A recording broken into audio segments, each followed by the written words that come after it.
વાતો કરી છે પ્રથમના 20ના વચનામૃતમાં, અને આખું વચનામૃત આત્મજ્ઞાનથી આમ ભરેલું છે કે આ દેહ એ મારું સ્વરૂપ નહીં, હું આત્મા છું. આવો વિચાર તો રોજ કરવાનો છે, આત્મવિચાર.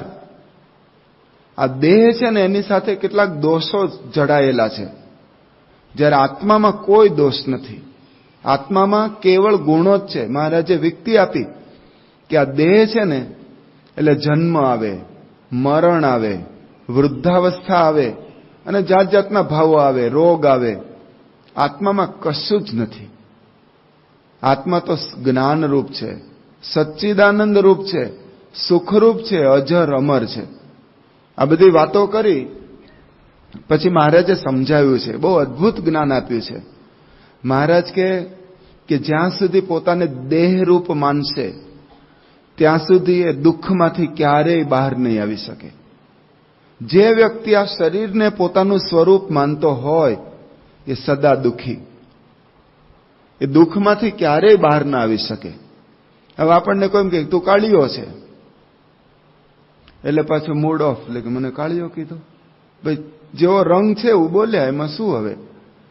કે મને જાડિયો કીધો, તું જાડિયો છે તો જાડિયો બોલ્યા. લે મને આંધળો કીધો, ભાઈ તું અંધ છે એટલે બોલ્યા છે. પણ આ બધા શરીરના ધર્મો છે, આત્માના નથી.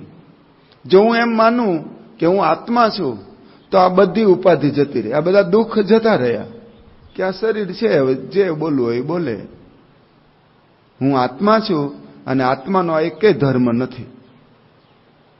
ધારો કે આપણે જુનાગઢમાં અત્યારે રહીએ છીએ અને કોઈ જુનાગઢમાં કાળિયો માણસ આમ ફરતો હોય, ફૂલ કાળો, સીસમના થડિયા જેવો, અને એમાં પાછું જગારા મારતો હોય, તેલ લગાવે ને એટલે વાર્નિશથી વધારે આમ ચમકે, એટલે કાળો રંગ વધારે દેખાય. એમ એવો કાળો માણસ હોય અને ફરતો હોય ગામમાં, અને એને કોઈ કાળિયો કહે તો તમને દુઃખ થાય? ગિરધરભાઈ, તમને દુઃખ થાય?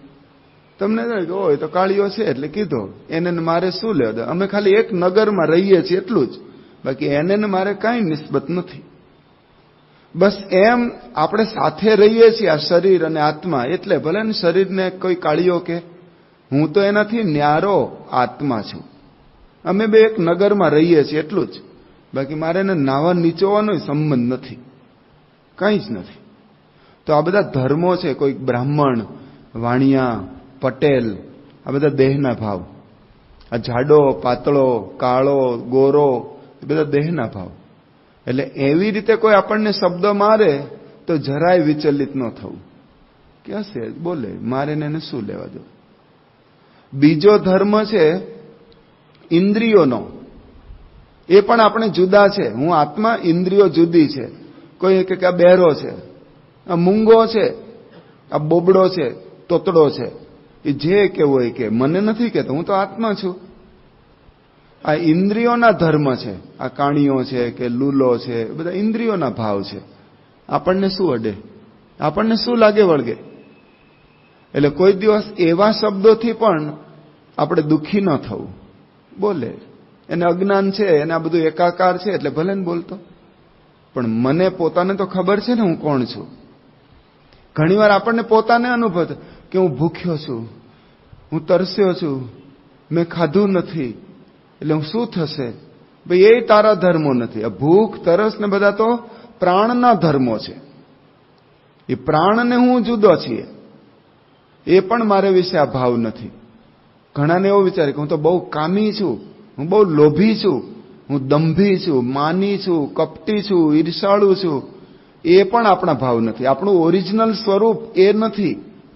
એ તો અંતઃકરણના ધર્મો છે.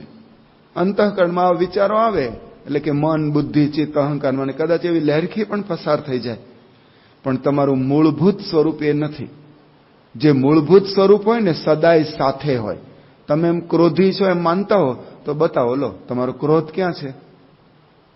એ તો 24 કલાકમાં 5 મિનિટ માટે આવીને પસાર થઈ ગયો છે, પણ તમારું સ્વરૂપ એ નહીં. એમ શ્રીજી મહારાજ આ નાના બાળકને સમજાવે છે.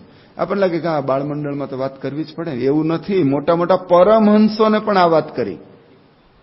મોટા મોટા પરમહંસો ભીમ એકાદશીના સમયમાં ભેગા થયા હતા ત્યાં વરતાલમાં. તો મહારાજે રાત્રે જાગરણ કરાવ્યું સંતોને. એક તો નિર્જળ ઉપવાસ હોય, એમાં મોડી રાત સુધી જગાડ્યા અને રાતે મધ્યરાત્રે વાત કરે છે કે જેવા છે આત્માનંદ એવા હો તે બોલો મુનિ ઇંદ. આમાં આત્માનંદ સ્વામી અમારો રોલ મોડેલ છે કે એવા હોય આ સંત સભામાં કોણ છે, થાવ ઉભા. તો એક સંત ઉભા થયા કે આત્માનંદ સ્વામી તો આમ દેહથી પર વર્તનારા, અને એને કોઈ લપ્પન છપ્પન નહીં, કોઈ જગતના રંગરાગ નહીં, નિયમ ધર્મમાં પાકા. અને શ્રીજી મહારાજ વિશે પણ એવો ભગવાનનો ભાવ. બાકી એનાથી ઉંમરમાં મોટા હતા, આમ છતાંય નાના છોકરાઓ હોય ને એને ભગવાનનો ભાવ. આવા આત્માનંદ સ્વામી કે એવા કોણ છે બોલો. તો બધા પરમહંસો એક પછી એક ઉભા થયા. પછી મહારાજે કહ્યું કે મહારાજ એ તો બરાબર, આત્માનંદ સ્વામી તો બધી રીતે પૂરા છે અને અમે પણ તમે કહેશો એમ કરવા તૈયાર છીએ. અમે તમને જીવન સમર્પિત કર્યું છે, તો અમે તમે કહો ને તો અમે મટકું ન મારીએ, આમ આંખો ખુલ્લી રાખીને સાધના કરીએ. તમે કહો તો ને પીવાનું પાણી પણ છોડી દે, ખાવાની તો ક્યાં વાત છે, પાણી પણ ન પીએ. એક દિવસ માટે નહીં, કાયમ માટે પાણીનો ત્યાગ. અને દેહ પડી જાય તો કુરબાન છે, લેખે લાગશે. આવું અમે કરવા માટે તૈયાર છીએ. અરે આ કપડાં ન પહેરીએ, હિમાલયમાં જતા રહીએ, શિયાળામાં ઉઘાડે અંગ રહીએ, બધું કરવા અમે તૈયાર છીએ. તો મહારાજ હસવા માંડે કે ના ના ના, આવું મારે કંઈ કરાવવું નથી. આટલું બધું કોઈ પણ અતિરેક કરવાની કોઈ જ જરૂર નથી. પણ હું તમને કહું છું, માનો ચૈતન્ય રૂપ તમારું, દુઃખ રૂપ દેહ થકી ન્યારું.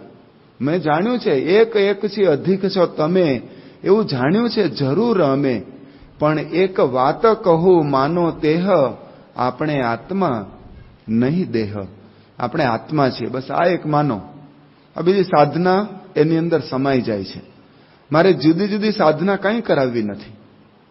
એમ સંતોને આ વાત કરી. એક નાના બાળકથી માંડીને આ ઉચ્ચ કક્ષાના પરમહંસ સુધી શ્રીજી મહારાજે આ જ્ઞાન પીરસ્યું છે. એમાં આપણે આવી જઈએ કે નહીં કહો? ડોબરિયા સાહેબ આવી જાઓ કે નહીં? તમે બધા આવી જાય. અને બધાને આ જ્ઞાનની જરૂર છે. અને તમારે તો વધારે જરૂર છે. વધારે એટલા માટે સંસારમાં રહો અને આંચકા આવતા જ હોય, નાના નાના પ્રશ્નો ચાલુ જ હોય. આપણે વ્યવસ્થિત ચાલતા તો સામેવાળા તરફથી ઉપાધિ આવે. એ વખતે આ આત્મવિચાર આપણને સ્થિર કરી દે છે. આ આત્મજ્ઞાન એટલું અદ્ભુત છે કે હું આત્મા છું. આત્મામાં કંઈ હોય તો એ પ્રશ્ન બોલો. ધારો કે ગામના કોઈ માણસે કંઈક ગડબડ કરી, કંઈક દુરાચાર કર્યો, કંઈક કાળા કામ કર્યા, તો તમારું રૂવાડું ફરકે છે? હા, છાપામાં આવ્યું હોય તો તમે વાંચી લો. અરે રે, બહુ લાગણી વાળો હોય તો બે ડચકારા બોલે છે, બહુ ખરાબ થયું, બસ પૂરું થઈ ગયું. એને તમારે મનની શાંતિને એને શું લેવા દેવા? કાંઈ જ નહીં. એમ શ્રીજી મહારાજ કહે છે કે આ બધાને તમે જુદા માનો. દેહના ધર્મો એ દેહને વિશે લીન થઈ જાય છે. આત્માના ગુણધર્મો જુદા છે, એની ક્વોલિટીઝ બધી જુદી છે. એને કોઈ દિવસ આમ ભેગી એકાકાર ન કરો. આ બે વસ્તુ જ જુદી છે. અને આત્મા એ આપણું સ્વરૂપ. આપણે માની લીધું છે કે આ શરીર મારું સ્વરૂપ. હકીકતમાં તમારો બાળપણનો ફોટો હોય, તમે 2-3 વર્ષના હતા ત્યારે પાડ્યો હોય કદાચ ફોટો, તો એ ફોટો હોય તો નીચે શું લખ્યું હોય કે ગિરધર મારકણા. ત્યારે ભાઈ ન લખ્યું, કદાચ નાના બાળક હોય એટલે. પછી સ્કૂલમાં જાઓ તો ત્યાં પણ એવું જ હોય કે ગિરધર મારકણા. એસએસસી નો ફોટો હોય એમાં આ જ લખ્યું હોય. તમે કોલેજમાં હો, આઈડેન્ટિટી કાર્ડ એમાં આ જ લખ્યું હોય. પછી તમારું લગ્નનું આલ્બમ હોય એમાં પછી કદાચ ભાઈ કે કુમાર કે બધું લગાવતા હોય છે તો લગાવ્યું હોય કે ગિરધરભાઈ મારકણા. પછી તમારો અત્યારનો ફોટો હોય તો એમાં પણ આ જ લખ્યું હોય. એટલે કે 3 વર્ષનો, 10 વર્ષનો, 15 વર્ષનો, 25 વર્ષનો અને અત્યારે 50 વર્ષનો આ ફોટા હોય. બધામાં એક જ લખ્યું છે, નામ તો એક જ છે ને, પણ આમાં એકે રહ્યું છે તમારું. 3 વર્ષનું બાળક હોય એને અત્યારે આખું વિજ્ઞાન કે છે 7 વર્ષે તો બધા કોષો સેલ માત્ર બદલાઈ જાય છે. એટલે આપણે રહ્યા નહીં. તો આ એક જ નામ આમ રિપીટ થાય છે. એ કોનું નામ? એ અંદરનું તત્વ છે ને, આત્મ તત્વ, એ આપણે છીએ. શરીર તો બદલાઈ ગયા. ઘણીવાર વાળ જતા રહે. જો અમારે વાળ જ નથી, અને હોય તો ઉડી જાય છે બધું સાફ. દર મહિને સાફ સુફી કરી નાખીએ. તો વાળ એ આપણું સ્વરૂપ નહીં. ઘણાનો હાથ કપાઈ ગયો હોય. એક ભાઈ છે, પેલા આંગળીઓ જ નથી, 25 વર્ષના હતા ત્યારથી આંગળીઓ કપાઈ ગઈ છે, પણ તોય એ ભાઈ એ જ કહેવાય. એટલે આપણે ઇન્દ્રિયો આ બધી કપાઈ જાય તો આપણું સ્વરૂપ. એક ભાઈ છે અમદાવાદના, સારંગપુર ઘણીવાર આવે છે, શિક્ષક છે, અને નીચેનો ભાગ જ નથી. આશ્ચર્ય. પાછો શિક્ષક છે, સ્કૂલમાં ભણાવે છે. એક વ્હીલચેર છે એમ નાનકડી, આમ પાટલા જેવી, એની નીચે વ્હીલ જોઈન કે એના ઉપર ગોઠવાઈ જાય. અડધી જ આમ બોડી છે, એટલે કેડથી નીચેનો ભાગ જ નહીં. અને સારંગપુર નિયમિત આવે છે, વર્ષમાં 4-5 વાર આવે દર્શન કરવા માટે. લો, તો એ ભાઈ એ જ છે, ભાઈ ભણાવે બધાને.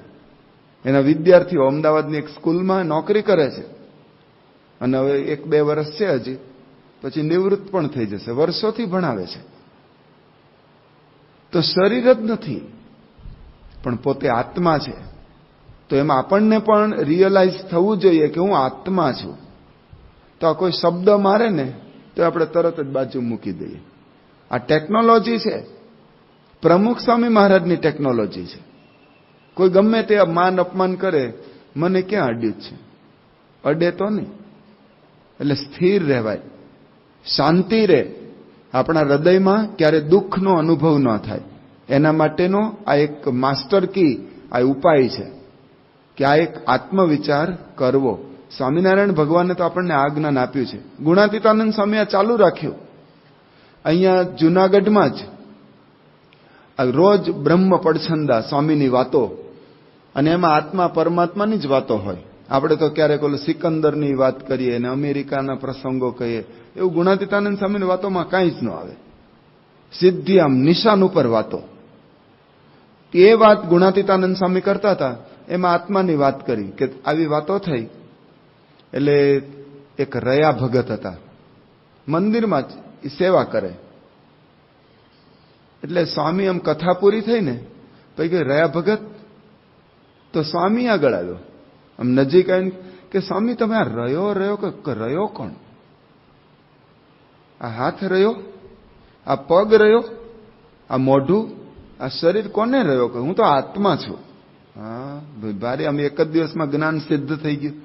પછી સ્વામી આગળ, ગુણાતીતાનંદ સ્વામી સમજ્યું, હા બોલવામાં જ છે, આ જીભ ઉપર જ છે, જીવમાં કઈ નથી. તું સ્વામીને કહે તમે રહ્યો કોને કહો છો? હું તો આત્મા છું. હા ભારે, આમ ગુણા સ્વામી કે આ તો ભારે લીકેજ છે, આને તો વધારે બધું આખી પાઇપ બદલવી પડે એવું લીકેજ છે. એટલે વાયસર કે ડટ્ટાથી રિપેર થાય એવું નથી, ભારે લીકેજ. પછી ગુણા સ્વામી કે સારું જાઓ. પછી કંઈક કે ને કે રહ્યા ભગત આ ગૌશાળામાં જાઓ ને એટલે દૂધની બરણી લઈ આવો. સ્વામી તમને કેટલી વાર કહેવાનું, હું રહ્યો નહીં, હું આત્મા છું. રહ્યો કોને કહો છો?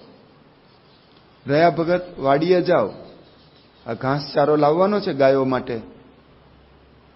સ્વામી મારે એકની એક વાત કરવાની, આ તમે રહ્યો કોને કહો છો? હું આત્મા છું. ગુણેશ એક બહુ સારું, ટાઈમે કહીશું કોણ રહ્યો. એકવાર એક હરિભક્ત આવ્યા, કે આજુબાજુના ગામના હશે, એના ખેતરમાં શેરડી થયેલી તૈયાર થઈ, શિયાળાની ઋતુ, એટલે એને એમ થયું કે આપણે ખાવાની શરૂ કરીએ, પેલા સંતો ઠાકોરજીના થાળમાં મોકલે. તો ગાડું ભરીને શેરડી મંદિરે આપી ગયા, પછી આપણે ઉપયોગ કરશું, જે કંઈ ગોળ બનાવવો હોય બધું કરશું. ઠાકોરજીની સેવામાં આખો ગાડું ભરીને શેરડી આપી ગયા.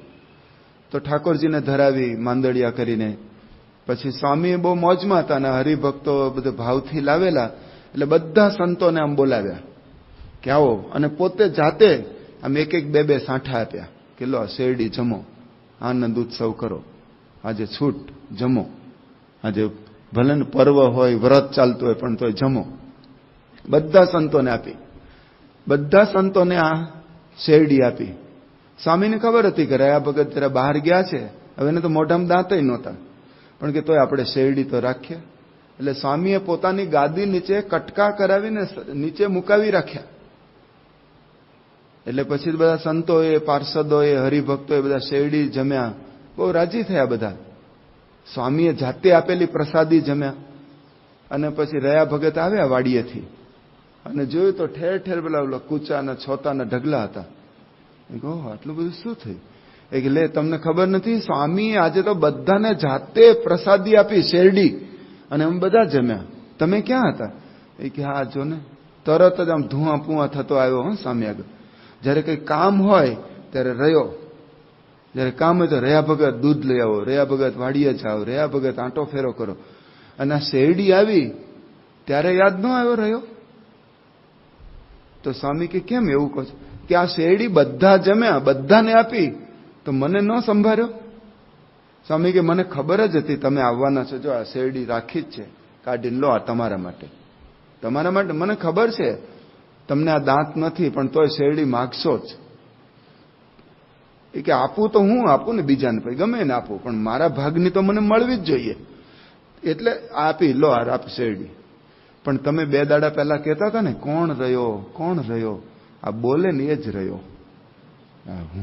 મને મળવું જોઈએ, મારો ભાગ ક્યાં, હું આમ, એ જ રહ્યો. એટલે પેલા હવા બધી નીકળી ગઈ કે આ બોલવામાં જ હતું.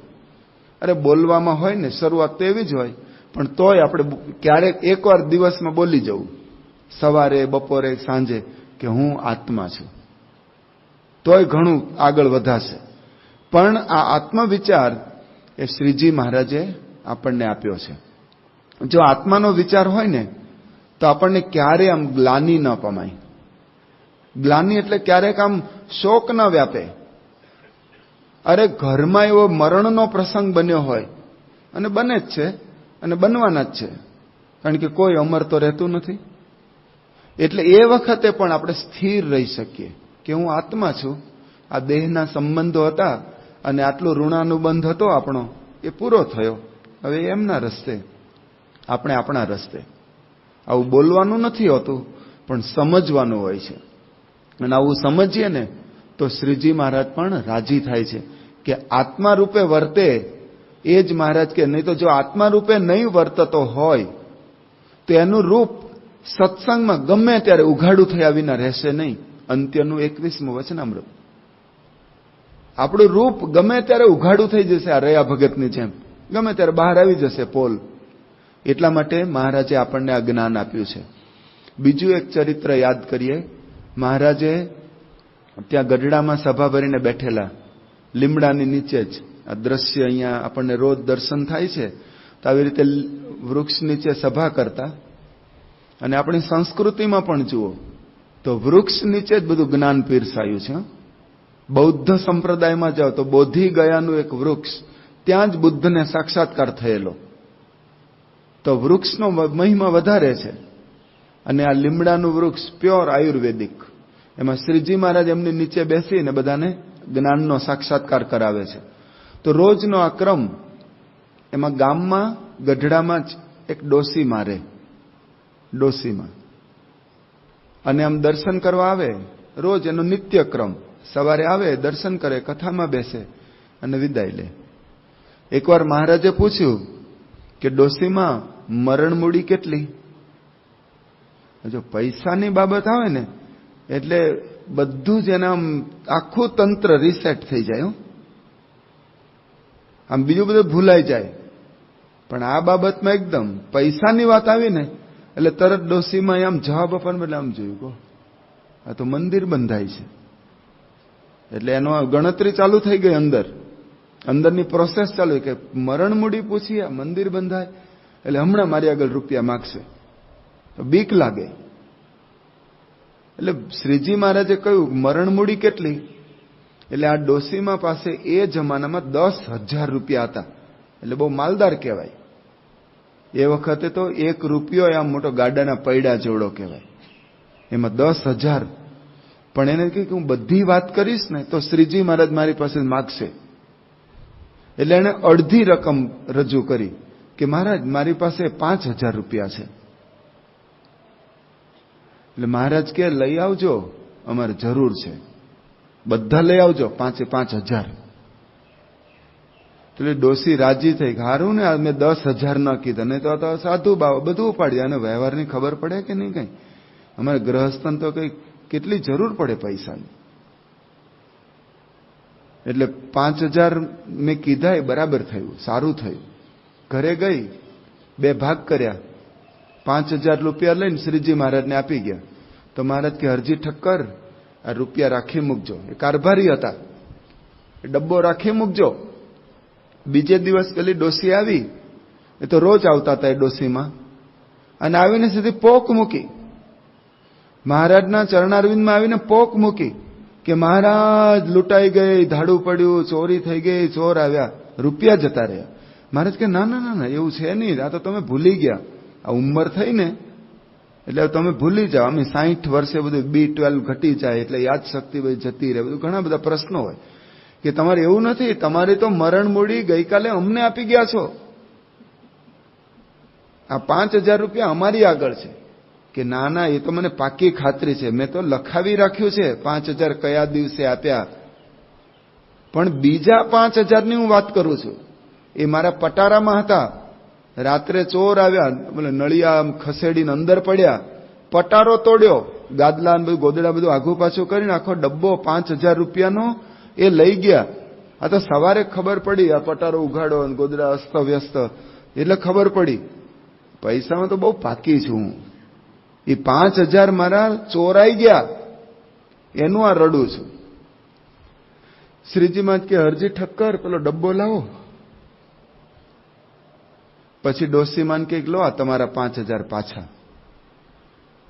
અમને ખબર હતી આ ચોર આવવાના છે. ભગવાન તો ત્રિકાળ જ્ઞાની છે. અમને ખબર હતી આ ચોર આવવાના છે, તમારા રૂપિયા જતા રહેવાના છે, એટલે અમે માગી લીધા હતા કે લાવો. પણ તમે મારો તારો કર્યા તો જો અમને આપ્યા એટલા બચ્યા, લો પાછા, અમારે કઈ જરૂર નથી. પણ તમે પોતાના કરીને દબાવી રાખ્યા ને, એ ગયા. અહીં તો લૂંટવ્યું એટલી લાણ, અહીં તો તમે જેટલું કર્યું ને, અહીંયા બચાવવા ગયા ને એટલે એળે ગયું. અને આપ્યું એ તમારું પોતાનું છે. આપણે એમ સમજીએ છીએ, પણ આજ આપણી મરણ મૂડી છે. ભગવાન કઈ રાખતા નથી.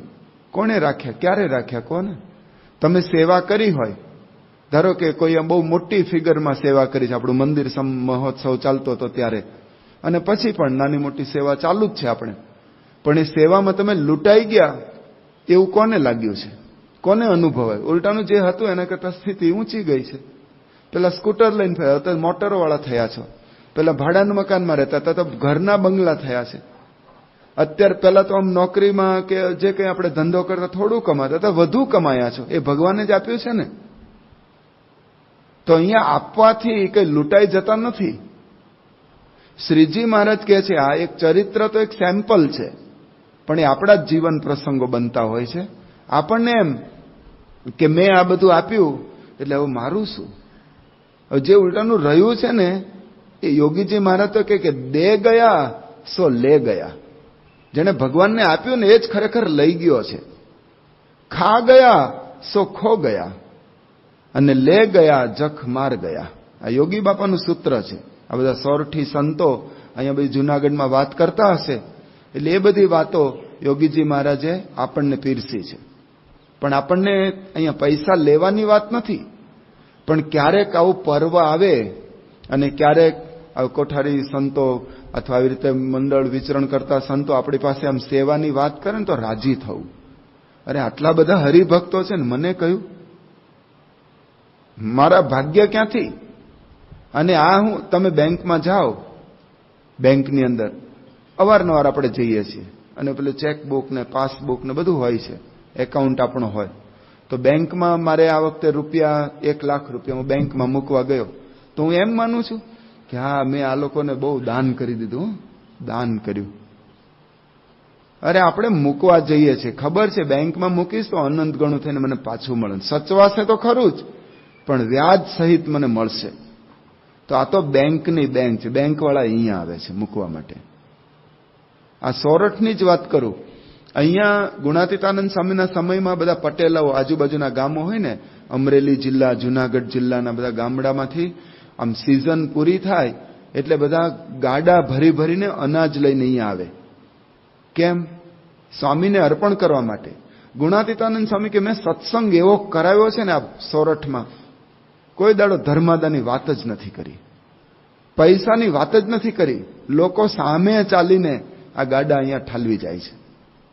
તો એવી રીતે ક્રમ પ્રમાણે બધા ગાડા લઈને આવે તો બધા નાગરો, અહીંના લોકલ લોકો, અને નાગરો માટે નાગર એટલે બુદ્ધિના સાગર, મહાબુદ્ધિશાળી. અને એ બધા જોયે કે આ પટેલિયાઓ બધા ગાડા લઈને નીકળ્યા, કે પટેલો એટલે જાડી બુદ્ધિના જોય, બુદ્ધિશાળી તો અમે એ લોકો છીએ. અને બધાને ગાડા આવતા હોય ને રોકે, પૂછે કે શું બધું બહુ અનાજ વધી ગયા છે તમારે, ક્યાંય સ્વામિનારાયણ મંદિરમાં આપો છો, અહીંયા નાખવા આવો છો? કઈ વિચાર કરો, પૈસા બનાવાય, પૈસા. અને આવી રીતે મંદિરમાં આપી દેવાય? મહેનત આપણે કરીએ, શિયાળો, ઉનાળો, ચોમાસું, આ ઠંડીમાં ઘઉં પકવ્યા હોય, આખી રાત પાણી વાળ્યા હોય, કાદવમાં રહ્યા હોય, અને તૈયાર થાય એટલે અહીંયા આપી જવાય? કંઈક વિચાર તો કરો. હાવ જાડી બુદ્ધિના જ રહ્યા. તો હરિભક્તો હતા, ગુણાતીતાનંદ સ્વામીના ભક્તો હતા, કે સામાન્ય ન હોય, ભલે ને એના જેવી બુદ્ધિના ભણેલા એટલું ના હોય, પણ એને સામે જવાબ આપ્યો કે નાગરો, તમારે ત્યાં રૂપિયા વધી જાય તો તમે શું કરો? અરે કે અમે તો આમ બેંકમાં મૂકવા જઈએ, બેંકમાં મૂકીએ, એટલે નાણાં ધીરધારના હોય ને ત્યાં મૂકીએ અને અમને વ્યાજ સહિત મળે. તો પેલા હરિભક્તો કહે છે કે બ્રાહ્મણો તમે ભૂલ્યા, એ બેંક તો ગમે ત્યારે ઉઠી જાય, એનો શું વિશ્વાસ?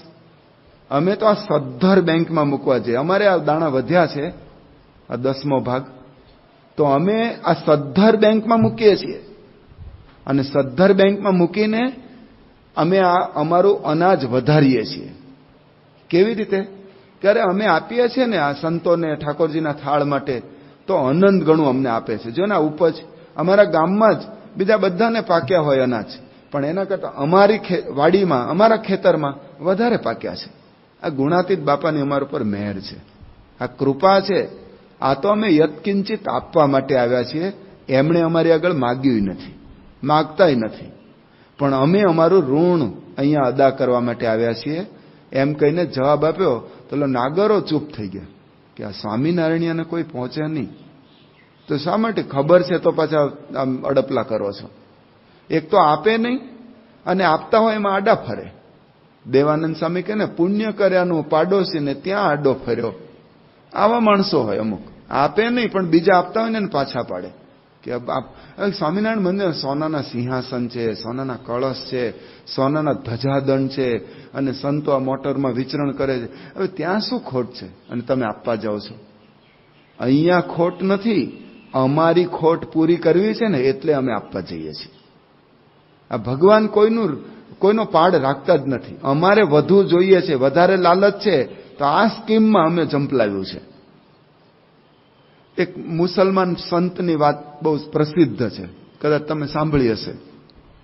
એક ફકીર હતો, હાવ આમ લેભાગુ ફકીર, ખાવા પીવાનું ઠેકાણું નહીં, ભિક્ષા આવા હાલી મવાલીને કોણ આપે? પણ છતાં એનો પેટનો ખાડો પૂરાતો. એકવાર જતો હશે અને કંઈ ખાવા મળ્યું નહીં. 1 દિવસ, 2 દિવસ, 3 દિવસનો ભૂખ્યો. અને આમ જિસકા કોઈ નહીં હૈ ઉસકા ખુદા હોતા હૈ, એટલે એને કોઈ આમ મળ્યું નહીં ભિક્ષા આપનારા તમારા જેવા યજમાન.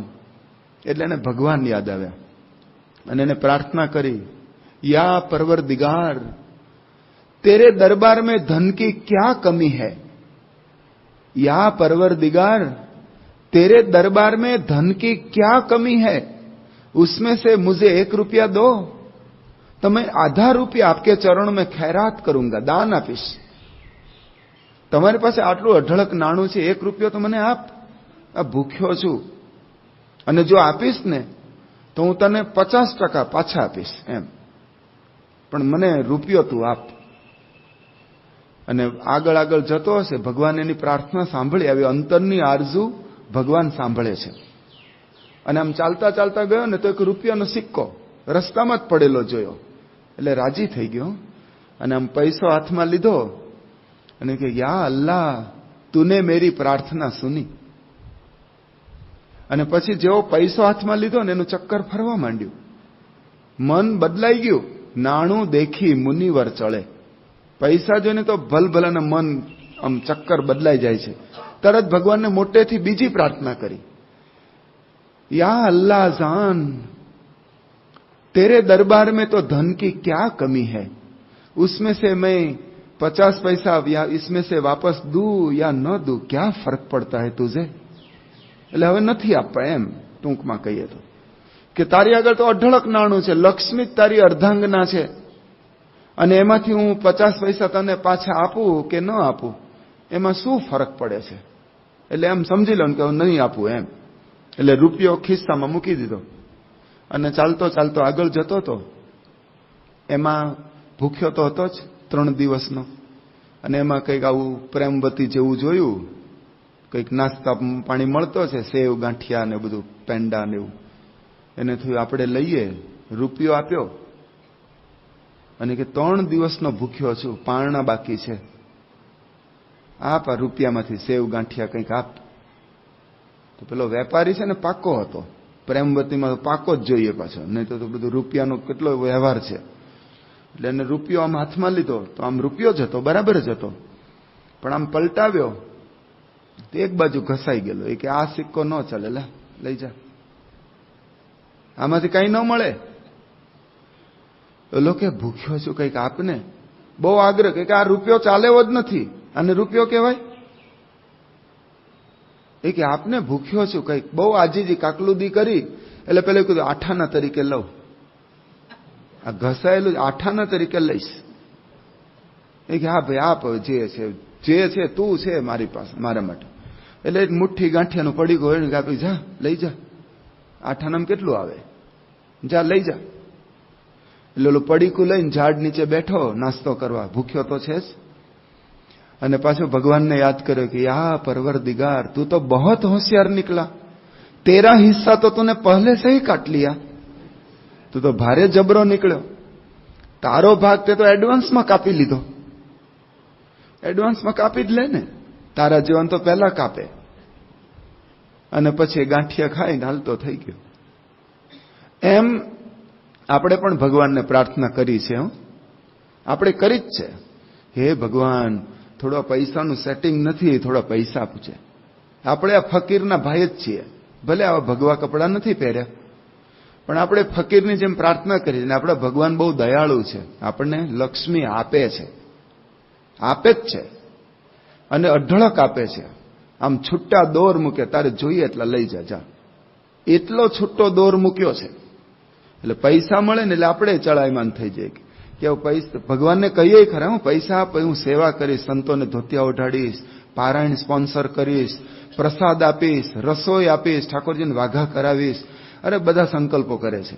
અરે મૂર્તિ પધરાવીશ, મૂર્તિનો યજમાન જ હું, પણ પૈસા તું મને આપ, આટલા આપી દે ને. અમારું એક મકાન વેચાઈ જાય ને, ઓલું એક્સ્ટ્રા મકાન, આટલા રૂપિયા મળે ને તો તારી સેવા કરીશ. અરે આટલું ફંડ હોય ને, આટલું બજેટ, તો તારી સેવા કરીશ, પણ મને આપી દે. આ જમીન ગૂંચાયેલી છે ને, તો મને ક્લિયર કરી આપ, સેવા કરીશ. આપણે ભગવાનને પ્રાર્થના કરી છે, અને રૂપિયા ભગવાન આપે જ છે, બધું કેસ ક્લિયર કરી નાખે, કરોડો રૂપિયા આપે. પછી આપણે થાય કે આટલા બધા રૂપિયા મંદિરમાં અપાય? નહીં. પણ ભગવાન હોશિયાર છે. એક જ આંચકો, એટેક, સીધો હાર્ટ હોસ્પિટલમાં, અને 5 લાખ રૂપિયા અંદર. ડોક્ટર પહેલા તો કે 2 લાખ તો હમણાં જ આપો ને સહી કરો, પછી બીજા આપવાના. તો ત્યાં તમે આપો, એના કરતા મંદિરમાં આપો ને તો ભગવાન આપણે તંદુરસ્તી આપે, ડોક્ટરોને ધરવવા, એના કરતા શાંતિ, આપણને લાભ. કબીરદાસ બોલ્યા, અગન પલિતા રાજદંડ ચોર મુશક લે જાય, અગન પલિતા રાજદંડ ચોર મુશક લે જાય, ઇતના તો દુનિયા સહે હરિદંડ સહ્યો ન જાય. બહુ સમજવા જેવું છે. અગન એટલે કે આગ લાગે. ધારો કે કોઈનું આમ ગોડાઉન આખું આગમાં આમ રાખનો ઢગલો થઈ જાય, લાખો કરોડોનો માલ હોય, શું કરો?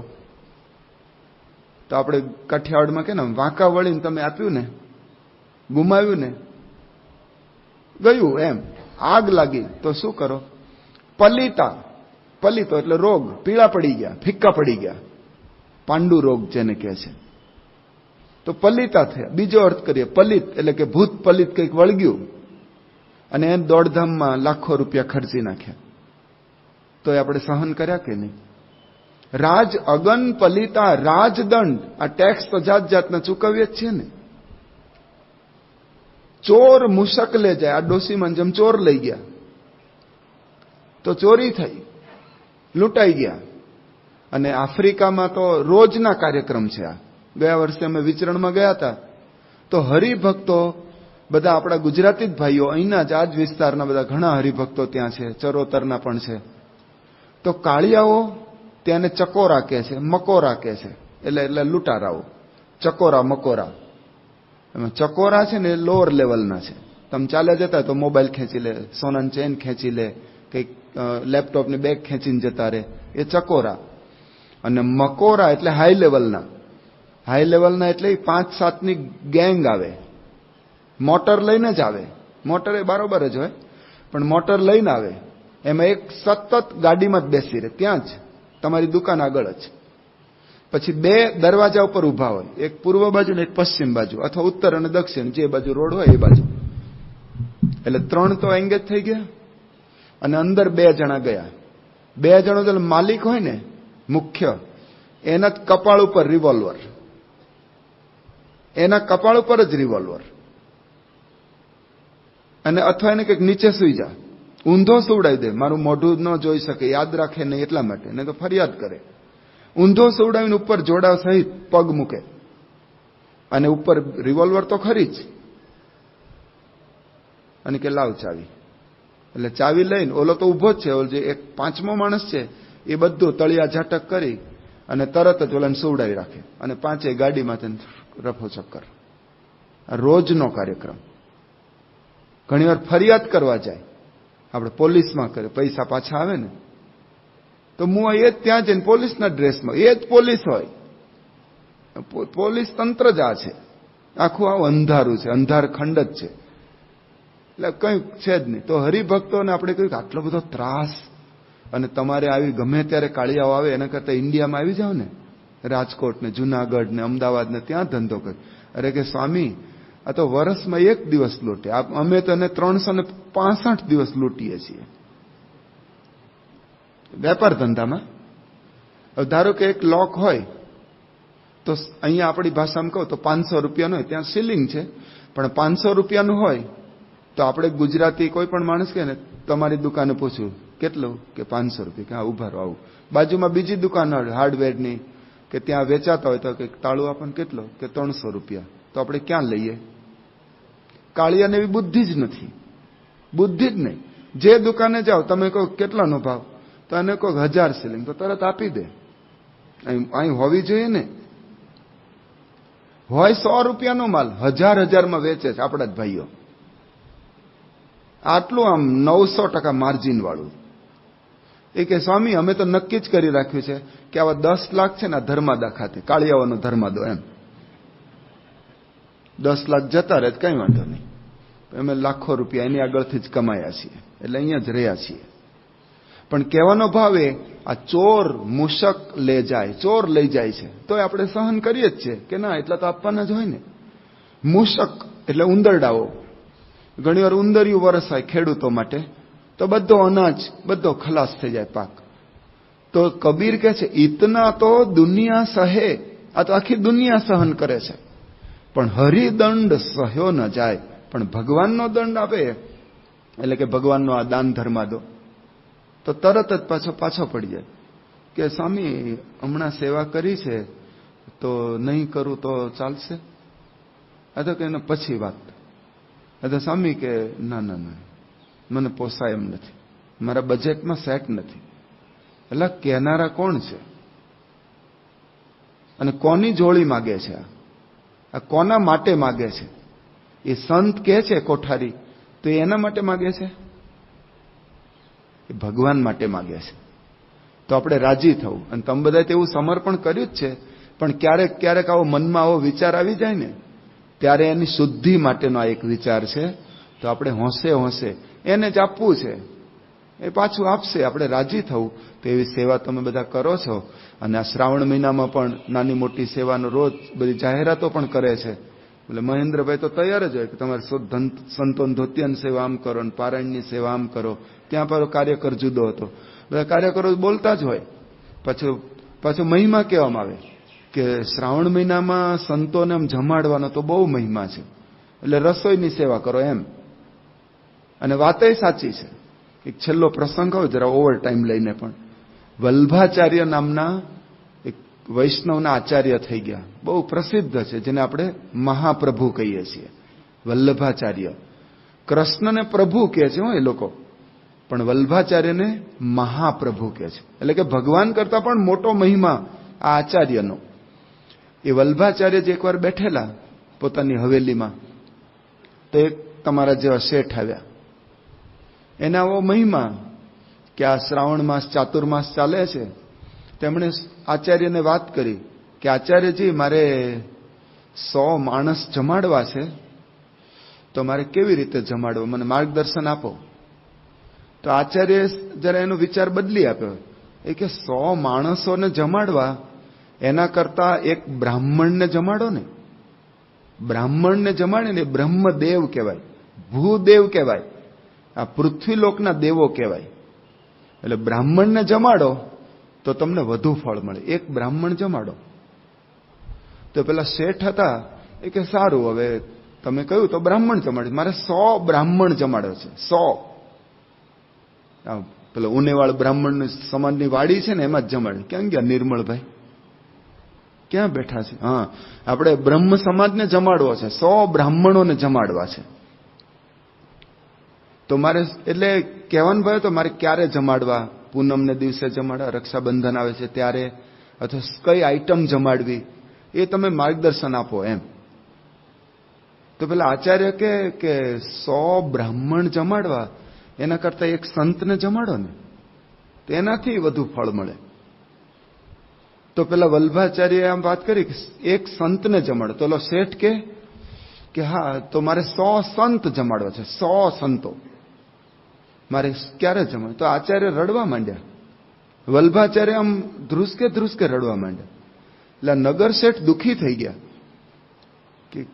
કે મેં આમ એના વેણ ઉપર વેણ લાવ્યો ને, એની એકની વાત કરીને હું 100, એકની વાત કરીને 100. એટલે કદાચ આવું લાગતું, એક બ્રાહ્મણ તો કે 100 બ્રાહ્મણ, એક સંત તો કે 100 સંત.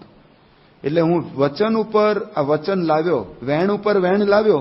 એટલે કદાચ આચાર્ય દુઃખી ન થતા, મારો એવો ઈરાદો નતો, પણ મેં 100 માણસની બધી વ્યવસ્થા કરી જ રાખી છે, એટલે હું તમને આગ્રહ કે ના, એનું તો હું રડતો જ નથી.